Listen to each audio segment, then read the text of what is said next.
Hello, this is Nissan Skyline V35, the same as Infiniti G35, model of 2005 years. And today I'm going to teach you how to fix your screen which doesn't stop. So many of these models have problem with that, and I'm going to teach you how to figure out with this. So you see that it doesn't stop.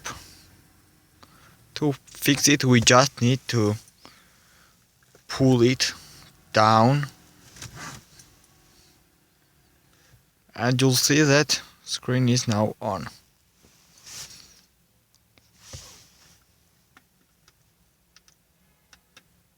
Thanks for watching.